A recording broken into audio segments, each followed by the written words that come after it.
Welcome to the Modern Taoist with Kit Man. Ancient wisdom, modern life, and the way. Visit us online at taoananda.com or find us on all the socials. Now, the Modern Taoist.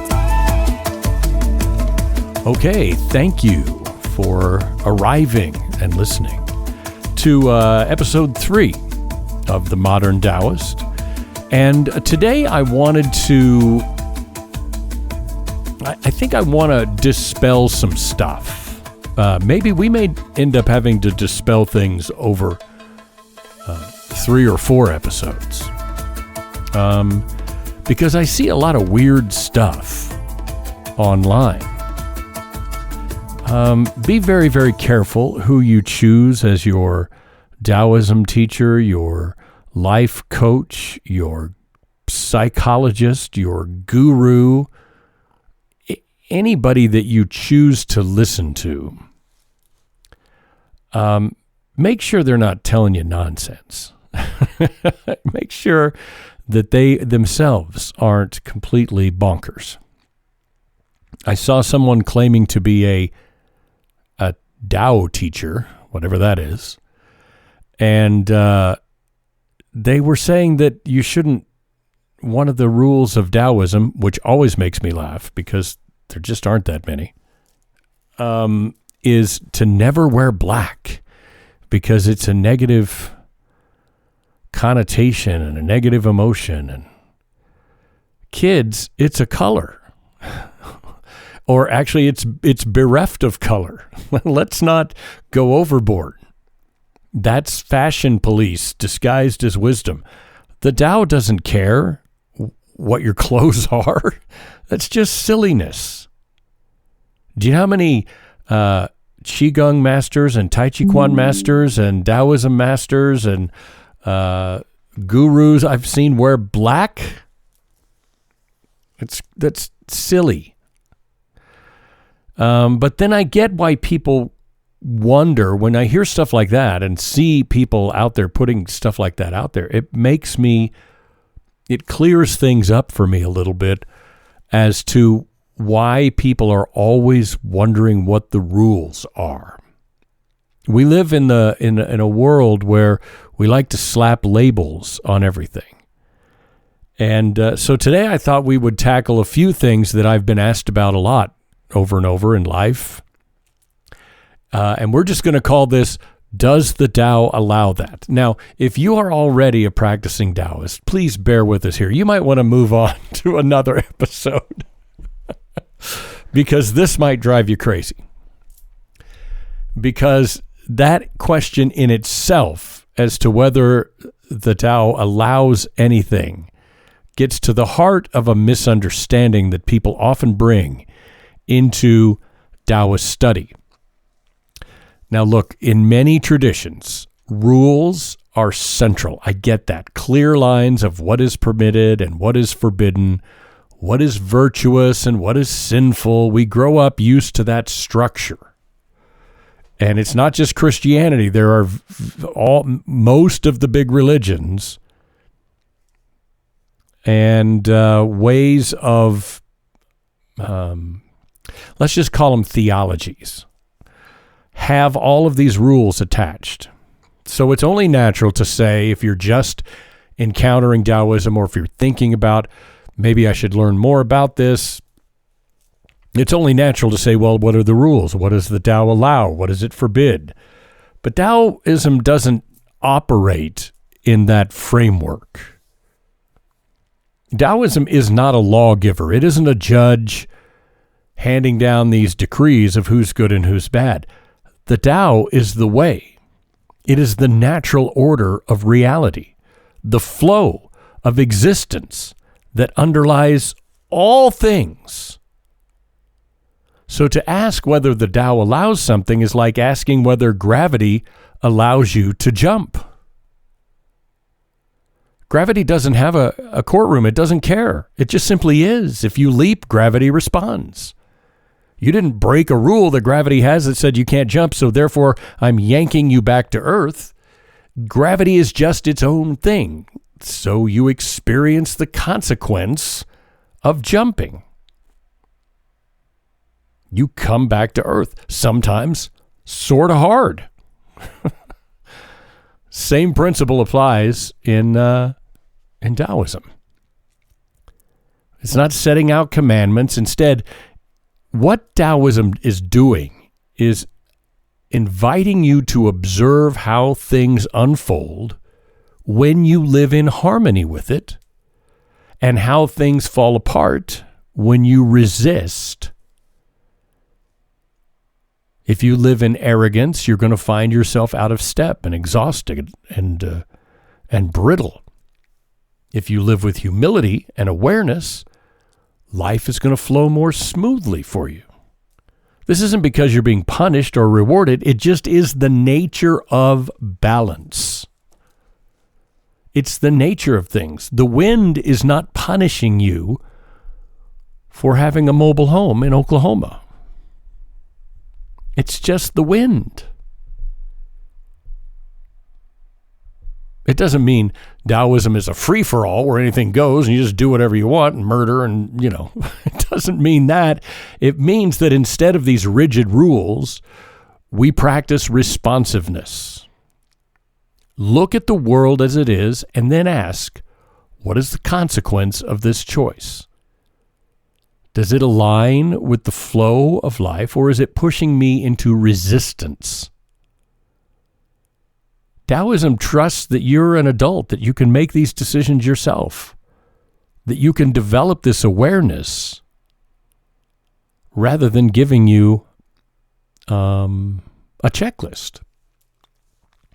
So when people say, now look, I'm going to go into each one of these a little more in depth because there are some I don't know what the word is I'm looking for,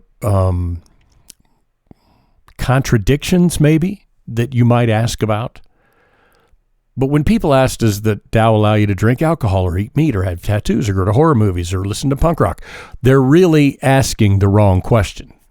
Tao doesn't allow or forbid anything. It just simply reveals. Your task is to see clearly, to live in tune with the rhythms of life, and to discover for yourself what brings harmony and what drags you out of balance. Now, I understand that is, look, it's liberating, yes, but I understand that it's also be terrifying because we're not used to being confronted with the fact that the choices are ours and the consequences are our own. We like to pretend that there's this God handing down rules, and if you break them, then the devil punishes or whatever. Taoism isn't that. But it also means you can live authentically, not guided by some kind of dogma, but guided by the living pulse of the way, of the Tao, of the energy fields that are flowing in the direction that they are going to flow. No dogma. My karma ran over your dogma.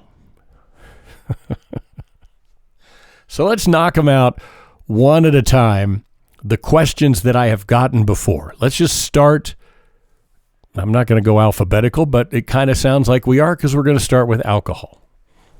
Does the Tao allow alcohol? Look, alcohol has been a part of human culture for thousands of years.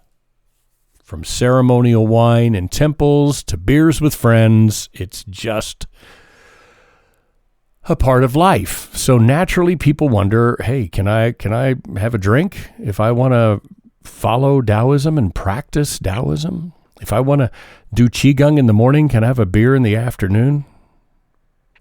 Again, I'm going to say this a lot. This is going to sound like I'm circling back on myself, but I just am trying to make the point that if you step away from the allowed versus forbidden mindset, this becomes much clearer. It invites you, the Tao invites you to observe patterns. So think about alcohol in the body. A sip relaxes you, soften your edges, opens your heart in conversation. That relaxation can sometimes bring you closer to flow, making you less rigid, less self-conscious, etc., etc. But drink too much, and the opposite happens. You lose clarity. You stumble away from awareness. You fall out of harmony. It's not a sin. It's an imbalance. And that imbalance is leading to suffering. But who suffers the consequences first? You. Now, again, those consequences can reach other people if you're the kind of person that is going to have that alcohol control your life. Classic Taoist texts did recognize the dangers of intoxication. It's plain, it's out there. Monks and practitioners, really devout, especially religious Taoists, often avoided alcohol because it clouded their mind and made their meditation and their energy work more difficult. But even then, the reason wasn't because the Tao forbids it. It was a practical reason. If clarity is the goal, then intoxication is stupid. You can't be clear if you are intoxicated. Same principle applies to daily life that you and I live every day. Does a glass of wine with dinner help you unwind into the evening? Might be fine. Does another glass blur your judgment and leave you scattered? That's where the disharmony comes in. It's not about tallying how many drinks you've had. It's asking you to notice the difference between 1 and 3. You have to notice it. So does the Tao allow alcohol or does it forbid it? Or neither. It reflects. Drink and notice. Pay attention to your body, your mind, your relationships. If it brings some harmony, there might be a place for it in your life. If it leads to imbalance, then you need to either get it out of your life completely or cut back to the point where that balance tips back towards harmony. You're not going to get struck down with lightning for pouring a drink, but it will reveal the natural consequences. And if you're listening, those consequences will teach you more than any rule ever could. So let's move on to another that I've been asked before. Are all Taoists vegetarians and vegans? Meat is a hot topic. Many spiritual traditions elevate vegetarianism as a moral requirement because it's tied to purity and nonviolence. And I get it. It's very, very well-meaning. But again, in Taoism, we approach that question differently. There isn't a single diet for everyone. So what nourishes you and what aligns your body with the flow? Historically, Taoist practitioners have very varied diets. Some of the monastics avoid meat, especially heavy red meats, because they slow the body's energy and made meditation harder. Some of them ate fish and poultry, depending on their environment. Taoism grew in China, and it's a vast land, a huge land with lots of different climates. In the mountains, where the crops were more scarce, meat was necessary. By the river, where the fish were abundant, Taoism respects context. The Tao Te Ching itself doesn't hand down dietary rules. What it does teach is balance and humility and respect for the life that you're taking. Killing needlessly, dumb. Against the flow. Eating to excess, against the flow. Those push against harmony. Killing because it is the only way you can feed yourself and your family, that is lining up with the cycles of nature. But notice what I said, the only way. Taoism isn't about purity tests. It's about your relationship with what you're doing. That being said, Taoist medicine and Qigong traditions often recognize the energetic qualities of food. Meat is dense and heavy.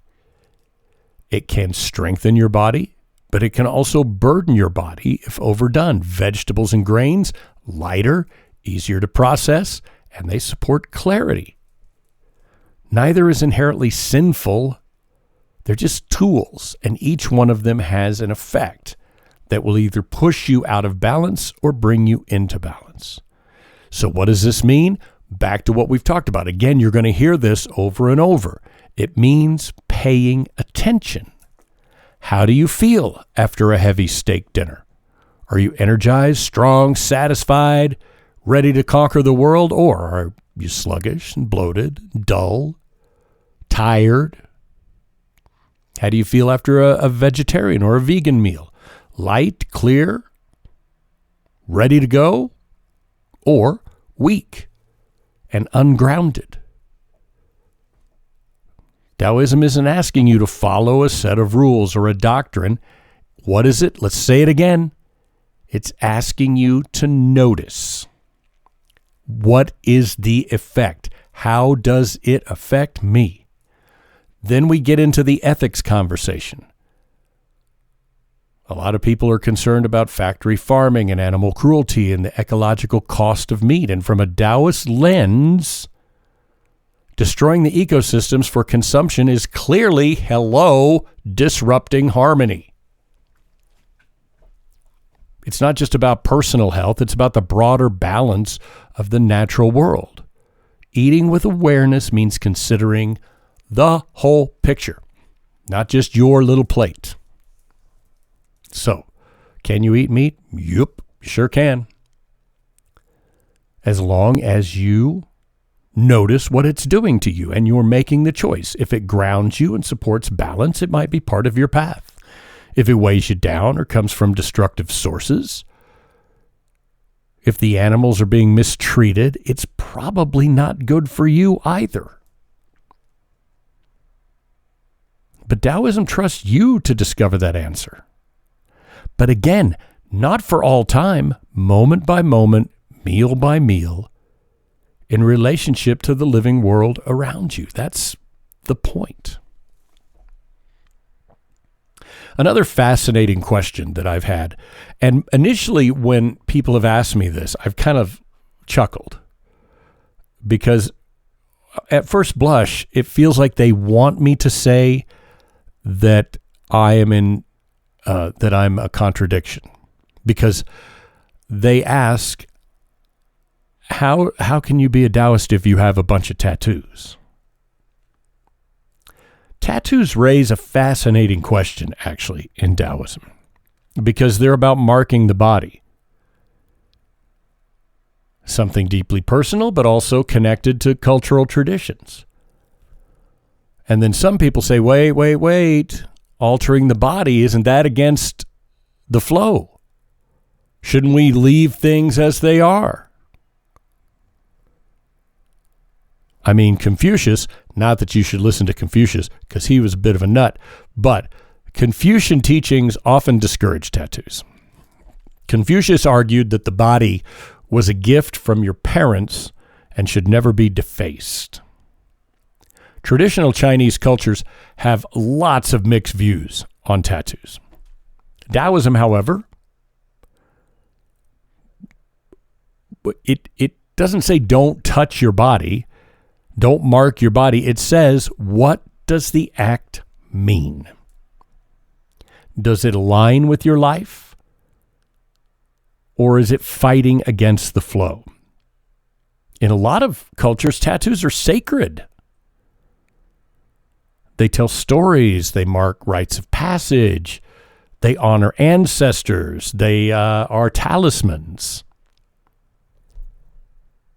From a Taoist view, getting tattoos for these reasons are very, very powerful acts of alignment.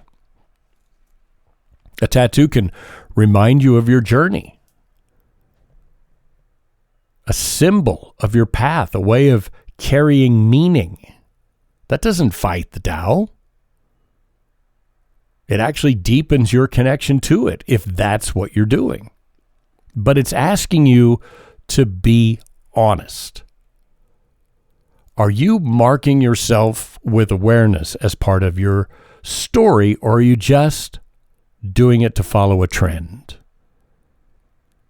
Does that Mickey Mouse tattoo on your ankle tell a story, or did you just get that because you got drunk and your friends got it? In that case, yeah, you're probably against the flow a bit. Are you honoring your body, or are you using it as a billboard for your impulses? But again, Taoism isn't condemning it. This is where people get confused. Taoism isn't condemning your little Mickey Mouse. It's asking if you notice the intention. You see, on an energetic level, Taoism encourages you. Let me just back up a bit. Taoist healing traditions encourage you to pay attention to your meridians, your channels of energy in your body. So tattooing over certain points could, in theory, affect your energy flow. But again, context matters, right? Many Taoist healers today are reporting no issues whatsoever.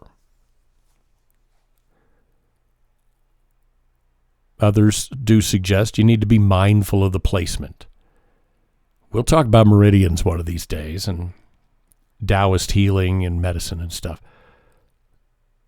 So does the Tao allow tattoos? Yeah, of course. It allows everything. If your ink is an act of awareness or connection or storytelling, it probably aligns with the flow. If it's careless and excessive and self-harming, then it might not. Not a rule book here. Taoism is a mirror. The design on your skin is less important than the presence and the awareness that you bring to it. You see what I'm saying? Another question I got because of the world in which I lived for a long time, in the music world and rock and roll world. I would get the question, how does Taoism align with punk rock and heavy metal and horror movies? I mean, come on. Those are all against the flow. And on the surface, horror movies and punk rock and heavy metal might look like the opposite of Taoism. They might. Loud and shocking, raw and unsettling. Why would anybody seeking balance want to immerse themselves in that? But again, what's the word? Awareness. Taoism doesn't tell you to run from the shadows. Run from the shadows in these golden years. A little David Bowie there for you.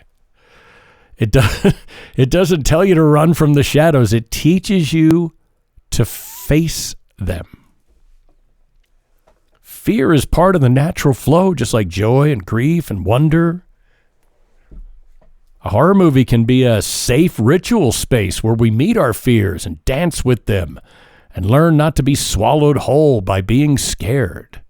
For some people, horror overstimulates them and leaves them anxious. For others, it's cathartic and empowering. And what are we talking about here? Notice the effect it has on you. If it leaves you drained, probably step back. Maybe don't watch Halloween. If you finish a movie, a horror movie, or any movie, and you feel like exhausted and drained and, oh my God, what did I just watch? Well, you've just noticed how the Tao is being affected by your actions. If it sharpens your awareness, then maybe it's serving you. Punk rock and heavy metal, similar questions. It's noisy and messy and rebellious. To some people, it looks like chaos. Taoism has always respected the outsider voice. The Tao itself is beyond rigid hierarchies. In that sense, it is punk rock.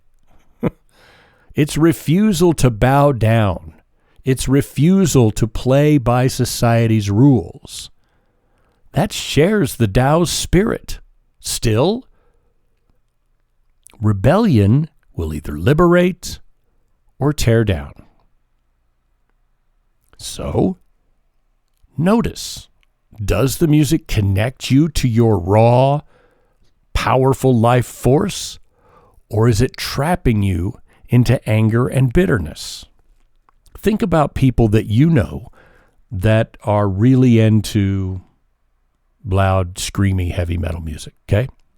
Think about them. Are they happy people and joyful people? Then it probably works for them. Are they mean and nasty and obviously in pain? Well, perhaps they should listen to a little Mozart and chill the hell out. So, are horror movies and punk rock allowed? The Tao laughs at the word allowed. Let's just get that straight right now. There are human creations flowing out of the same source as rivers and storms and silence. What matters is how you engage with them. If they spark your spirit, they might be teachers. If they consume you, they are probably distractions. Either way, you're not being condemned. It's simply, the Tao is simply asking, are you in harmony with them? Are you in harmony with the flow when you engage with the music? It comes down to noticing. I think that is, again, if you're a Taoist practitioner and you've been here a long time, you understand what we're talking about. And this episode is probably, you're probably like, yeah, no kidding.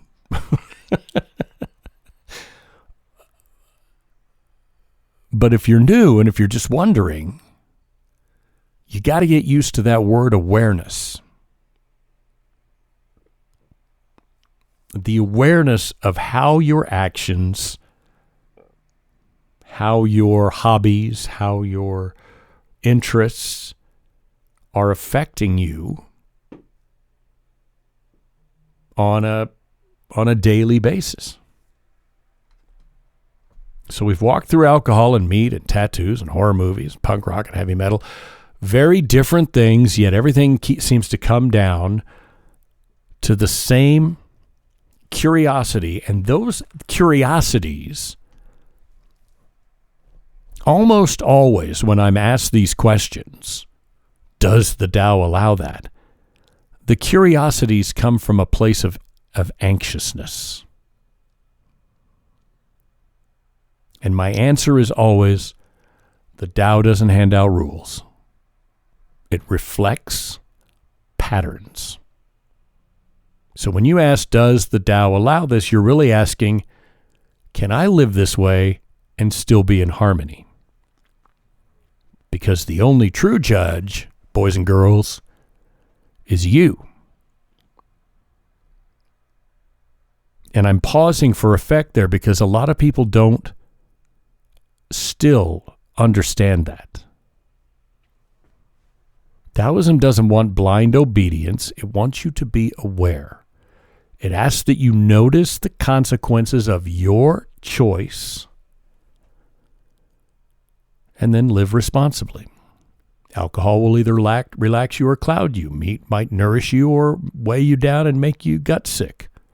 Tattoos might honor your story or they might distract from it. Horror movies might teach you courage or disturb your peace.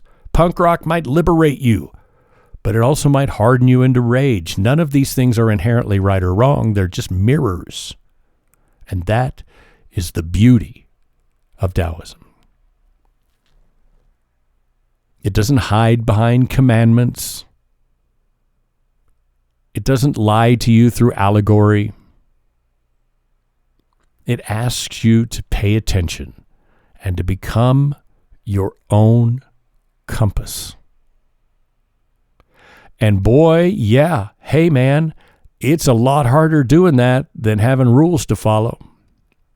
How many times have you thought to yourself when you have a problem in life, I just wish somebody would tell me what to do? When that happens, that is your awareness of saying, I am out of the flow, baby.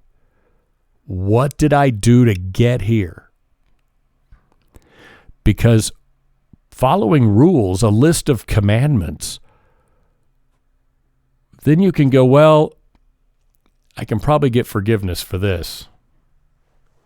And it almost acts like then what you did doesn't matter.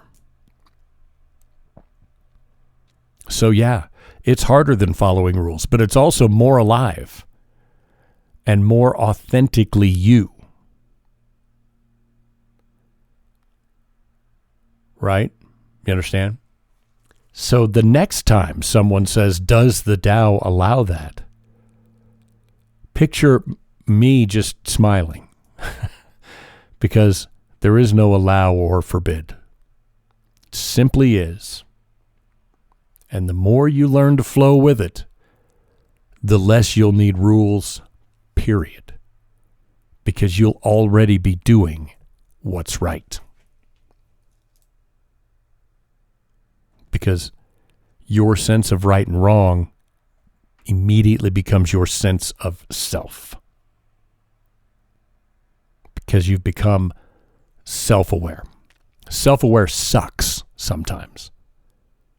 It's hard to realize, yeah, I have been angry. Yeah, I have been out of balance. Yeah, I got that tattoo for dumb reasons. Yeah, I probably shouldn't drink so much. It's hard to be self-aware. But once you are, and once you get past and understand